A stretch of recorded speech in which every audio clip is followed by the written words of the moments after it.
오늘 읽은 빌립보서 4장의 말씀은 여러분 잘 아는 말씀입니다. 그 중에 특별히 13절은 우리가 너무 잘 아는 말씀이죠. 내게 능력 주시는 자 안에서 내가 모든 것을 할 수 있느니라. 다 같이 한번 읽어볼까요? 내게 능력 주시는 자 안에서 내가 모든 것을 할 수 있느니라. 아멘. 얼마나 좋습니까? 그런데 저 구절을 어떤 사람들은 후반부만 좋아하는 분도 있습니다. 그러나 사실은 전반부가 더 중요합니다. 내게 능력 주시는 자 안에서 그렇다는 것입니다.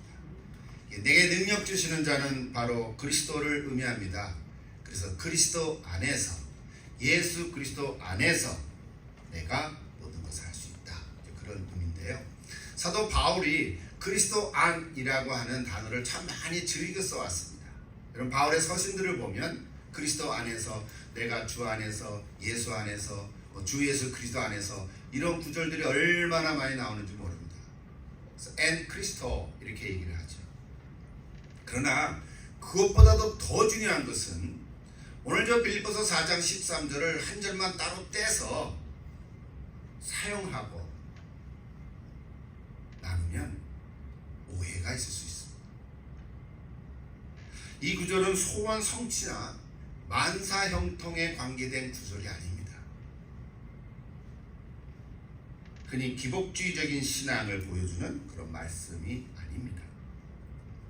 또한 로버트 슐러 목사님 같은 적극적인 사고방식이나 또 조앤 오웰 목사님과 같은 긍정적인 사고방식을 보여주는 그런 근거가 되는 말씀도 아닙니다.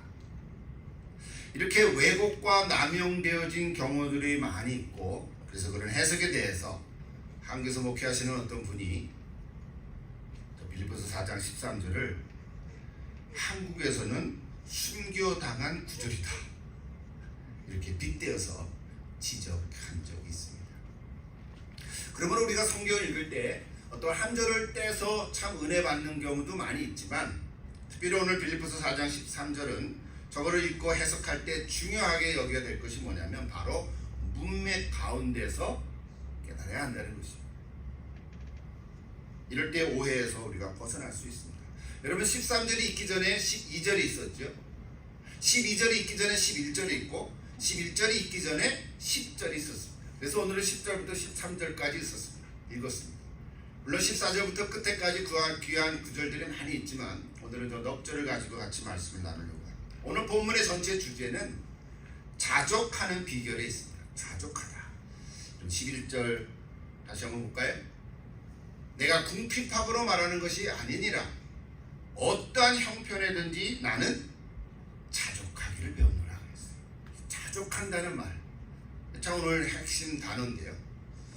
먼저 그런 사전적인 정의를 찾아보니까 이렇게 되어 있더라고요. 스스로 넉넉함을 느끼거나 필요한 물건을 자기 스스로 충족시키다. 자족하는 거죠. 자족하는 생활이죠, 그죠? 우리 다 자족하는 생활을 해야 되죠. 어디 빌부터 먹으면 안 되잖아요. 자족하다, 그런 의미인데 뭐 이거 우리가 이해합니다. 영어로도 self-sufficient 이런 단어를 썼어요. 헬란말은 아우타르게스라는 단어를 썼는데 여기에 조금 하나가 더 플러스 됐어요.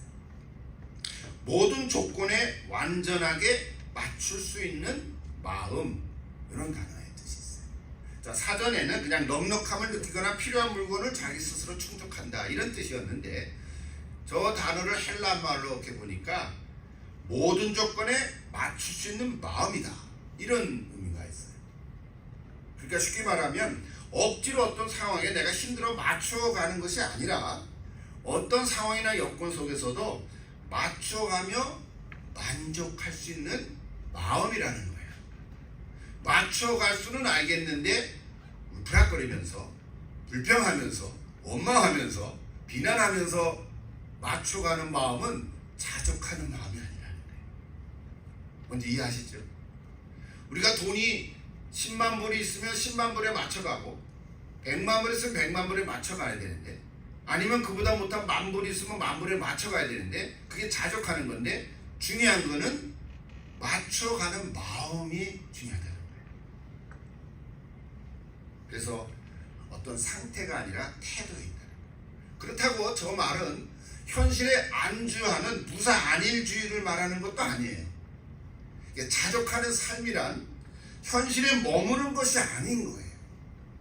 근데 이 주어진 상황을 뭐 어쩔 수 없어 받아들여 수동적으로 환경에 끌려가는 게 아니라 미래를 향해서 끊임없이 변화해가는 삶이라는 거예요. 좀 힘들고 복잡하죠. 이야기할수록 자족한다, 스스로 만족하면서 살면 되지, 뭐 이렇게 생각을 해왔지만 성경적인 얘기를 들어보니까 결론적으로 얘기하면 삶의 과정 속에서 어떤 여건과 상황을 맞춰가는 반응, 즉 그 마음과 태도를 말한다는 거예요. 이게 중요한 포인트겠어요. 아직 오늘 본문은 언급도 안 했는데 그 헬라어 단어 하나를 설명하면서 나름대로 좀 영적 교훈이 있지요. 내가 맞추어가는 마음이다. 그래서 오늘 본문 4장 10절부터 13절을 통해서 우리는 그러면 어떻게 자족할 수 있는 마음을 가질 수 있을까? 이게 우리에게 던지는 질문이죠. 자, 사도 바울은 뭐라 하냐면 나는 자족하는 비결을 배웠다 그랬어요. 거기 비결이 있나? 그리고 그 자족하는 비결을 배운 것에 대한 너무 기쁨이 있다 그랬어요. 기쁨이 있다. 자, 11절 12절 다시 한번 볼까요? 내가 궁핍함으로 말하는 것이 아니니라. 어떠한 형편인지 나는 자족하기를 배웠노니. 그 다음 나는 비천에 처할 줄도 알고 풍부에 처할 줄도 알아. 모든 일 곧 배부름과 배고픔과 풍부와 궁핍에도 처할 줄 아는 일체의 비결을 배우라. 이게 두 가지로 짝 지어지는 단어들이 나오죠. 이렇게 구분할 수 있죠. 궁핍, 비천, 배고픔. 자, 이거는 좀 안 좋은 단어들이죠. 궁핍, 비천, 배고픔. 또 한쪽은 만족, 풍부, 배부름. 이 배부름은 뭐 다 귀찮죠. 그냥 또 잡수죠. 그 짝이 되는 단어예요. 자, 그러니까 이 짝이 되는 두 상반되는 상황이나 조건에 관계없이 이럴 수도 있고 저럴 수도 있고, 사도 바울은 관계없이 나는 자족하는 마음을 비결을 배웠다. 이렇게 오늘 선포하는 것입니다. 자, 배우기 전에 비결이 있었다 그러는데 그 비결이 뭘까요? 일단 아닌 거 먼저 얘기하면 무엇보다도 자족한다고 해서 무조건 포기하거나 주어진 상황을 수동적으로 그대로 받아들이는 그런 소극적인 자세를 말하는 것은 아니에요. 자, 여러분 한번 생각해 보십시오. 자, 궁핍하고 비천하고 배고플 때에 자족하기가 더 쉬울까요? 아니면 만족하고 풍부하고 배부를 때에 자족하기가 더 쉬울까요? 혹은 어려울까요? 어느 쪽일까요? 각자 다를 수 있겠죠. 한번 생각해 보십시다. 자, 지금 제가 우리 성경 구절에 하면 궁핍, 비천, 배고픔 이런 세 단어를 제가 사도 바울이 얘기를 했는데 조금 넓혀가지고 오늘 우리가 사용하는 우리 삶의 현장에서 얘기를 하면 이런 것들이 많을 거예요. 여러 가지로 표현할 수 있을 텐데, 질병에 걸렸거나, 자, 병에 걸리면 어디에 속해요? 궁핍하는 거죠. 궁핍이 아니고 뭐라 그럴까? 하여튼 궁핍이죠. 건강을 잃었으니까 힘들고 어려운 상황이잖아요. 자, 질병에 걸렸거나 어떤 풀기 어려운 문제를 부딪혔거나 곤란한 거죠. 곤란한 일을 만났거나 또는 가족관계 속에서 혹 친구 가운데서 갈등을 느꼈거나 심각한 재정적인 위기에 빠져 있거나, 한 달 한 달이 간들간들해요. 그럴 때도 있겠죠. 궁핍이죠. 자, 그 외 여러 가지 여러분 각자의 삶의 현장 속에서 경험하는 것들을 표현할 수 있어요. 자, 궁핍, 비천, 배고픔, 이쪽의 형편에 속해 있을 때 자족하는 게 쉬울까요? 어려울까요? 극한적으로 따지면, 우리 얘기지만 좀 멀리 세계적으로 보면 당장 하루하루 먹을 거리가 없고 입을 거리가 없는데 어떻게 자족할 수 있을까? 우리 정도는 아니죠, 그죠? 저 지금 팔레스타인에 전쟁하는 그런 난민들은 그럴 수도 있잖아요. 지금도 뭐 이렇게 오지 않으면 물도 먹었어. 또는 직장과 일터에서 어떤 시기로라든지 누구로부터 자존심을 상하거나 그런 어려운 일을 겪었다면 어떻게 똑같은 마음으로 내가 자족할 수 있을까? 누군가로도 상처를 받거나 억울한 일을 당했는데 어떻게 원망하고 불평함이 없이 그냥 자족한 마음을 가질 수 있을까? 이렇게 생각해 보면 질문이 한없이 많아지겠죠, 그죠? 자, 이럴 때 우리는 어떻게 해야 자족할 수 있을까? 제가 성경을 몇 군절 이렇게 좀 소개를 할 텐데 하나하나 한번 같이 생각해 보십시오.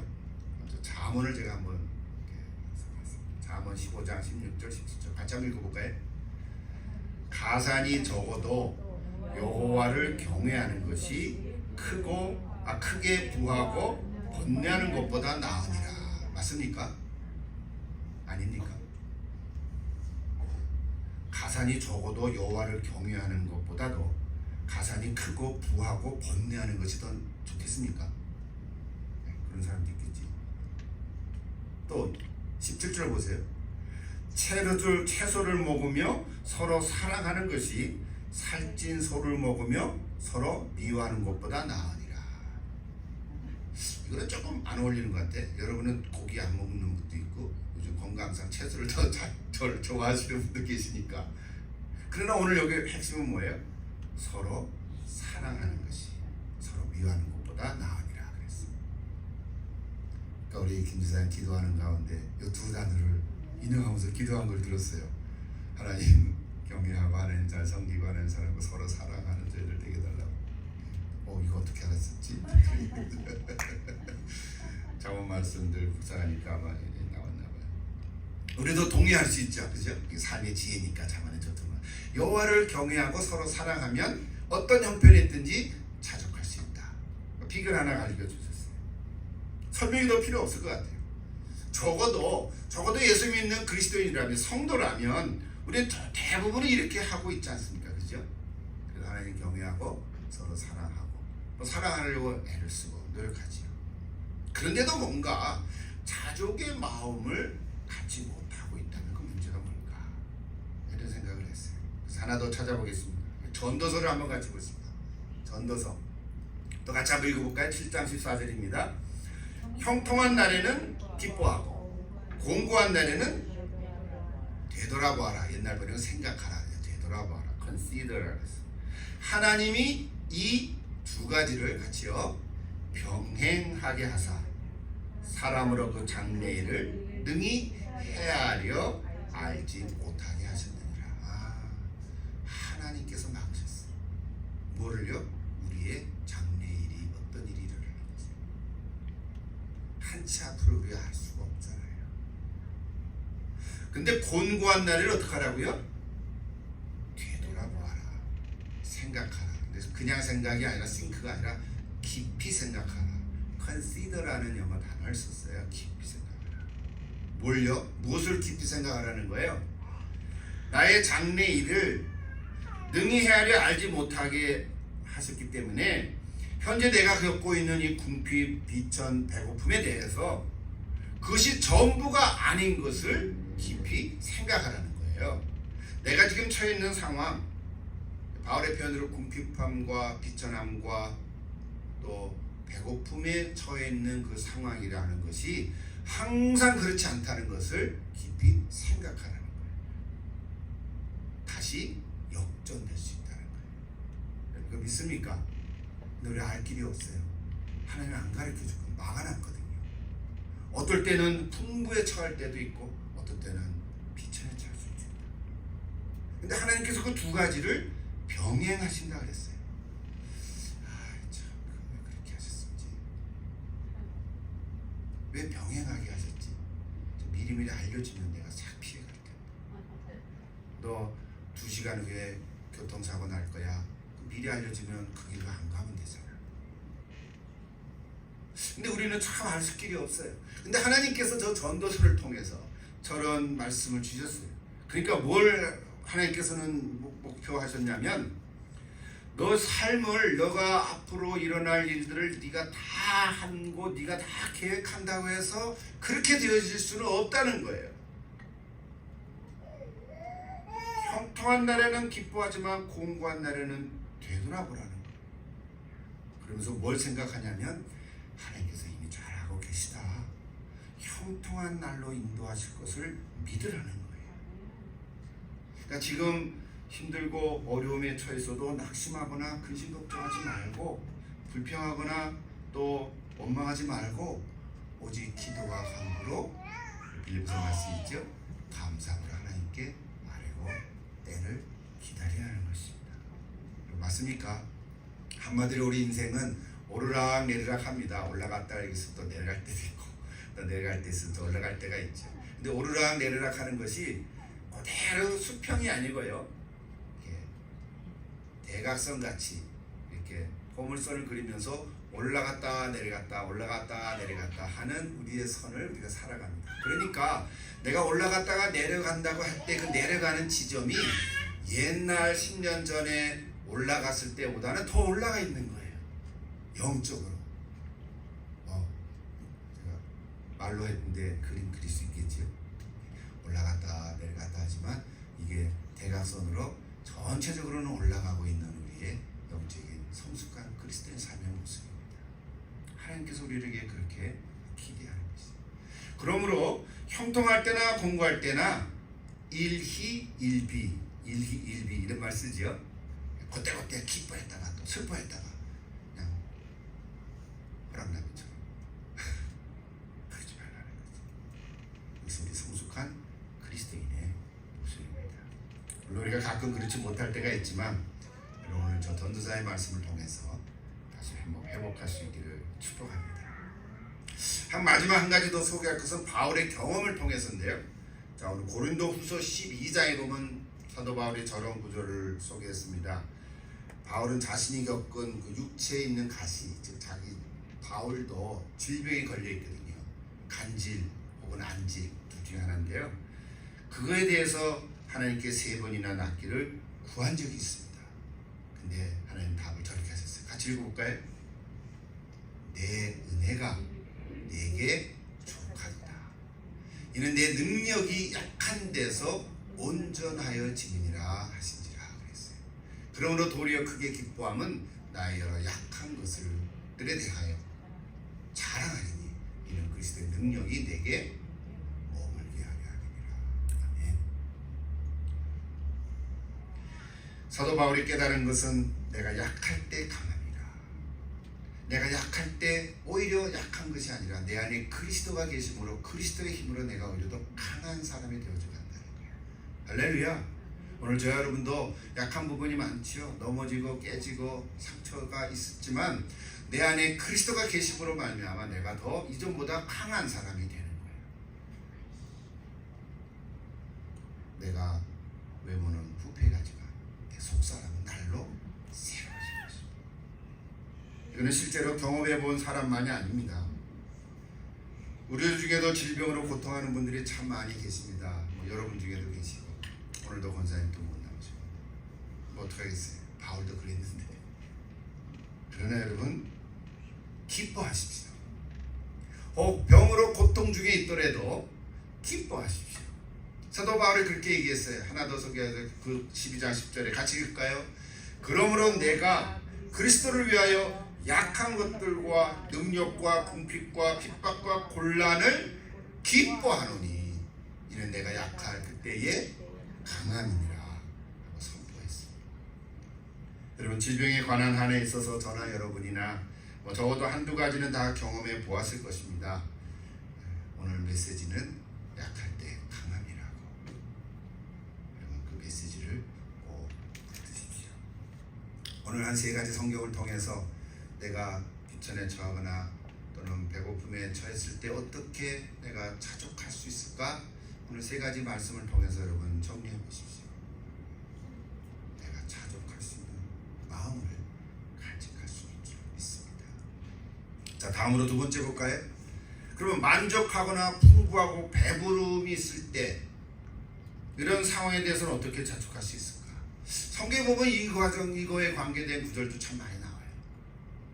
한 두 가지만 소개할게요. 잠언을 또 보십시다. 잠언 30장. 나를 가난하게도 마옵시고 부하게도 마옵시고 오직 필요 이상으로 필요한 양식으로 나를 먹이시옵소서.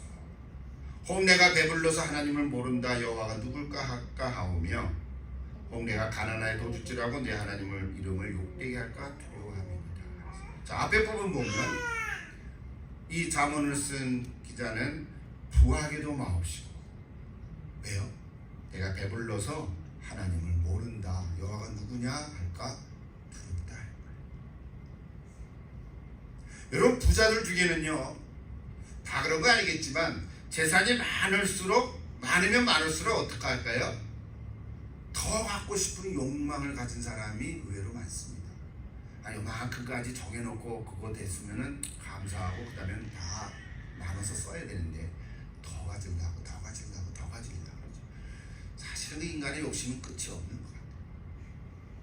참 힘들 때는 여기까지만 했으면 좋겠다 하는데 그거 더 지나가면 조금 더 있어야지 그렇잖아요. 그게 우리의 인간의 속성입니다. 그래서 부유한 자가 자족하기가 참 쉬울 것 같은데 오히려 어려운 것 같아요. 여러분, 부자가 안 되면서 잘 모릅니까? 부자가 되면 하나님을 모른다 여호와가 누굴까? 이게 무슨 말일까요? 뒤집어 얘기하면 하나님 없이도 나는 잘 살아갈 수 있어. 하나님 없이도 내가 이만큼 된 거야. 하나님이 나한테 힘을 줘서 내가 똑똑하고 잘나서 순간순간 열심히 해서 내가 이만큼 이룬 거야. 결국은 교만한 마음인 거죠. 하나님 없이도 내가 잘 살 수 있어. 그래서 성경은 교만이다 하는데 그 교만은 죄거든요. 바울은 디모데에게 이런 말을 한 적이 있습니다. 디모데전서 6장 6절인데요. 그러나 자족하는 마음이 있으면 경건은 큰 이익이 되느니라. 자족하는 마음을 가질 때는 경건할 수 있어요. 경건이라는 교만한 죄를 짓지 않을 수 있다는 겁니다. 제가 하나 더 비유를 소개합니다. 복음서에 나오는 이야기인데요. 부자가 소출이 풍성해서 곡간을 더 크게 짓고 내가 모든 곡식을 이제 쌓아둘 것이다. 그렇게 했을 때 예수님이 말씀하셨어요. 뭐라 그랬나요? 누가복음 12장 20절에 나와요. 하나님이 이르시되 어리석은 자여 오늘 밤에 네 영혼을 도로 찾으리니 그러면 네가 준비한 것이 누구의 것이 되겠느냐 하시니 그랬어요. 내일을 모르는 많은 사람들은 계속 또 모으고 끝이 없도록 욕망에 사로잡혀서 마치 예수님은 이런 자를 어리석은 부자라고 말씀했거든요. 부자인데 어리석어요. 그 이유는 자신만을 위해서 쌓아놓으라고 했기 때문에 그렇습니다. 대신에 예수님은 뭐라 하냐면 보물을 하늘에 쌓아두라고.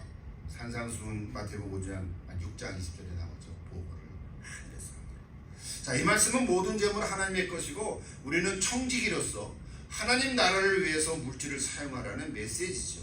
내가 가진 소유가 크든 적든 비록 적은 것이라도 나눌 때 마치 오병이의 기적이 일어난 것처럼 나눌 때 자족할 수 있는 비결을 배울 수 있다는 것입니다. 자, 이제 성경 구절을 제가 한두 가지 더 소개를 했는데 성경 말씀은 너무 당연한 거니까 아멘 그랬죠. 제가 어떤 글을 읽다가 발견한 이야기가 하나 있는데요. 잠깐 소개할게요. 어느 TV 토크쇼 프로그램이에요. 한국의 얘기입니다. 한 소녀 가장이 초대돼서 어떻게 대담을 하는 거였는데요. 그 소녀의 아버지는 소녀가 어렸을 때 그만 세상을 떠나고 그 어머니도 어떻게 할 수 없어서 그냥 집을 이렇게 떠나고 안 돌아왔어요. 그러니까 그 어린 그 소녀가 가장이 된 거예요. 자기보다 나이 어린 남동생 하나 두고 둘을 살아가야 되는데 얼마나 어렵겠어요. 그야말로 고아죠. 독서를 진행하는 그 사회자가 그 소녀에게 이렇게 물었어요. 네 소원이 뭐냐? 그때 그 소녀가 나도 다른 사람들처럼 행복하게 살고 싶습니다. 그 사회자가 어떻게 하면 네가 행복할 것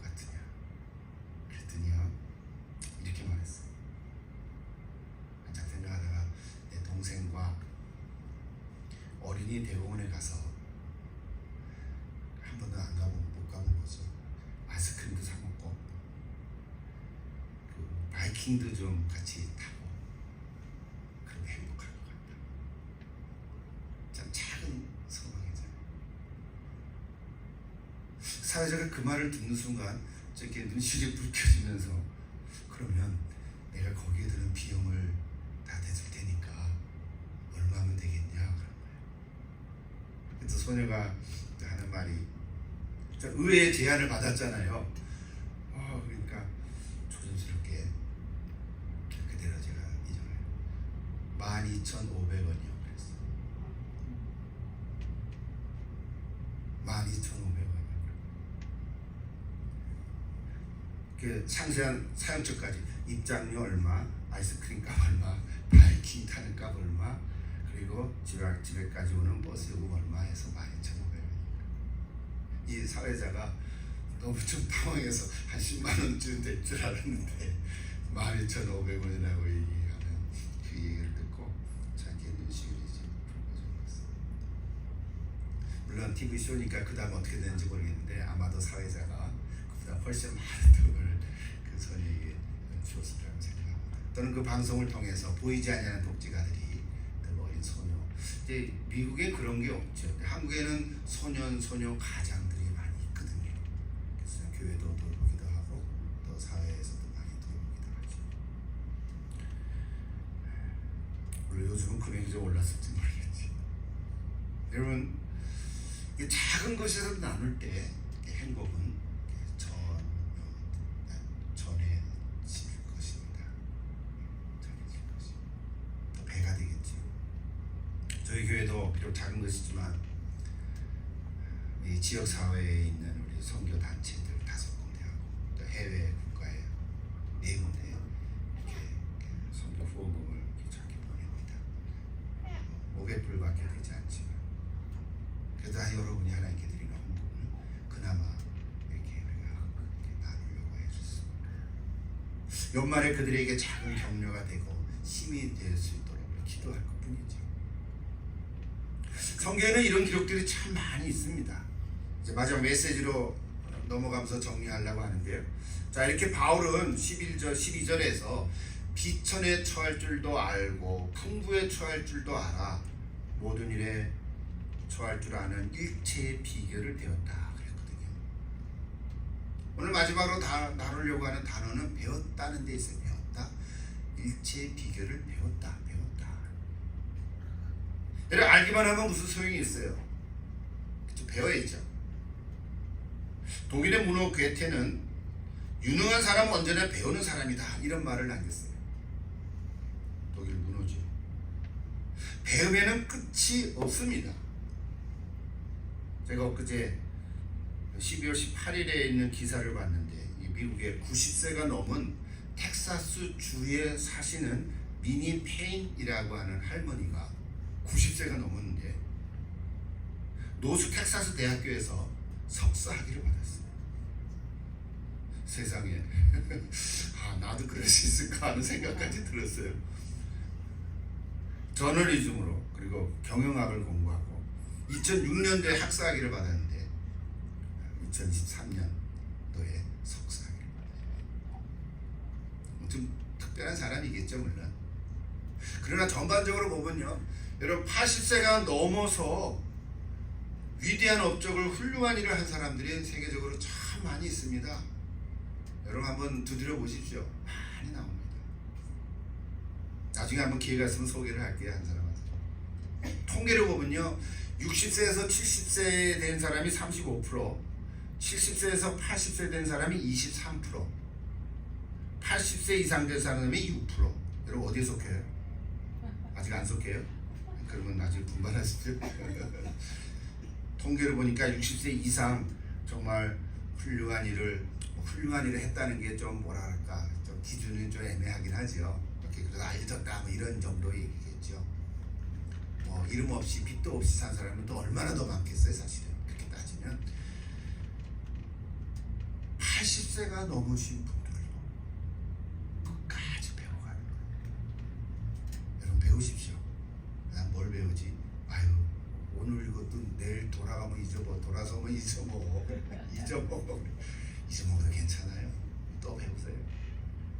잊어먹으면 또 배워보세요. 괜찮아요. 뭐 하겠다는 거 아니라도 괜찮아요. 또 배워보세요. 우리 참 미국은 좋죠. 우리 주변에 커뮤니티 칼리지라는 게 얼마나 많아요. 저는 2년째 학위도 주기도 하고 그냥 계속 교육으로 배우기도 해요. 뭐 댄스도 배우기도 하고요. 그 나무 가꾸는 것도 배우기도 하고요. 진짜 사진 찍는 것도 배워주기도 하고요. 진짜 참 감사해요. 미국이라는 이 시스템이. 물론 한국도 있겠죠. 전 세계적으로 있는 나라들도 많이 있겠죠. 오늘 얘기하려고 하는 건 뭐냐면 배우는 데는 끝이 없다. 자, 오늘은 자족의 비결을 배우는 거예요. 이게 결론이죠. 자족은요, 선천적으로 배워지는 건 아니에요. 선천적으로 태어난 건 아닌 거예요. 자, 자족은 선천적으로 타고난 것이 아니라 후천적으로 배워지는 것입니다. 맞죠? 여러분, 태어날 때부터 자족할 수 있나요? 아닌 거예요.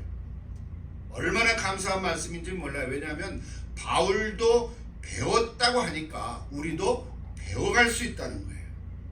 근데 이 배움은 단지 지식이 아니라 실제 삶 속에서 경험을 통해서 몸소 체험해가는 거예요. 바울이 몸소 체험을 갔기 때문에 이 말을 할 수 있었죠.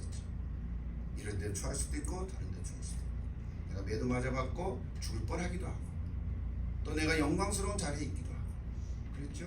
양쪽에 있는 삶의 현장에 있었기 때문에 이 말을 할 수 있었어요. 그러니까 아까 앞에서 언급한 두 가지의 상반된 상황이 있다고 해서, 잘 보세요. 그 상반된 상황에 내가 처해 있다고 해서 자동적으로 자연적으로 내가 자족할 수 있는 건 아니라는 거예요. 자족할 수 있는 마음이 배워지는 건 아니라는 거예요. 어떤 형편에 처해들든지 내가 자족하는 게 아니라 그 속에서 배워야 되는 거예요. 경험해 봐야 되는 거예요. 어떻게 해요?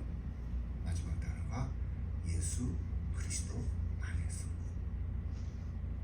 여러분, 예수 그리스도 안에서 살아갈 때 내가 어떤 형편에 처했을지 간에 내가 자족함을 배울 수 있다는 거예요. 오늘 그것이 바울이 주는 메시지입니다.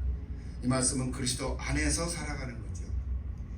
나의 삶이 그리스도 안에 있음을 경험하면서 내가 예수님 안에서 살아가는 것입니다. 만약에 여러분 혹시 내 자신이 생각할 때 지금 나는 그리스도 안에는 없어, 나는 그리스도 밖에서 살고 있어, 그런 사람이 있습니까? 나는 그리스도 밖에서 살고 있어. 나는 지금 내가 살아는 가는데 그리스도와는 관계없어. 그리스도 밖에서 나는 살아가는 거야. 이런 사람이 있다면 오늘 설교는 여기서 마치고 먼저 내가 그리스도 안에 들어와야 합니다. 그래야 그 오늘 메시지가 내 것이 되죠. 내가 그리스도 밖에서 살고 있다고 생각된다면 먼저 그리스도 안에 들어와야 하는 거예요. 그래야 그리스도 안에서 살아가는 거거든요. 겉보기는 똑같지만 내가 그리스도 안에서 사는가 그리스도의 바깥에서 사는가, 이것이 오늘 자족의 비결을 배우냐 배울 수 없는가의 기준점이에요. 이 주제를 언급하려면 또 하나의 시간이 필요하겠지만 요약하면 바로 이런 거예요. 우리는 잘 알듯이 한 사람이 예수를 믿으면 어떻게 됩니까? 예수가 그리스도를 믿으면 나의 구주로 믿는 거죠. 구원자, 구원을 받습니다. 회개하면 죄 용서를 받습니다. 성령님께서는 내 심령 안에 거하십니다. 그래서 하나님의 자녀가 됩니다. 맞죠? 오늘 저 여러분은 다 이것을 고백하고 그래서 예수 믿는 사람이 됐습니다. 얼마나 감사해요. 믿는 자들이죠. 그런데 하나님에게 자녀가 되면 성령이 내주하심으로 예수가 내 안에 거하시는 것을 우리가 알았는데, 여기서 한 걸음 더 나아가는 거예요. 뭐냐면 예수님이 내 안에 들어오시는 게 아니라 이제는 내가 예수님 안으로 들어가야 한다는 거예요. 내가 예수 믿으면 성령님이 내 안에 들어오셔서 거하셔서 예수님이 내 안에 사시는 건 내가 알겠는데 내가 예수님 안으로 들어가야 돼요. 이 말은 내 삶의 주인이 내가 아니라 예수님인 것을 인정하고 고백할 때가 아니라 나의 주권은 내가 아니라 그리스도의 땅을 선포하는 것입니다. 제가 말로만 했는데요. 근데 이 과정은요, 예수님이 내 안에 들어온 것은 한 번에 시작됐는데 내가 예수님 안에 들어가는 거는요 계속돼요. 한 번에 끝나는 것이 아닌 거예요. 이거는 과정이 있어요. 시간을 많이 필요로 해요. 오랜 과정을 거쳐야 돼요. 어쩌면 죽을 때까지 100% 완성되지 못할 수도 있어요. 그러나 죽을 때까지는 계속해서 나의 모든 삶의 영역에서 한 가지씩 내가 붙들고 있는 것들을 주님 앞에 내려놓는 과정이 필요합니다. 여러분, 내어드림의 이 과정, 내가 그리스도 안에 거하면서부터 시작하는 것입니다. 그것이 바로 순종의 삶이지. 성령께서 역사하시는 거죠. 그러나 내 예수가 내 안에 거하시는 경험을 한 다음부터 오늘 말씀의 주제, 즉 내가 그리스도 안에서 내가 자족하는 비결을 배워가기 시작하는 것입니다.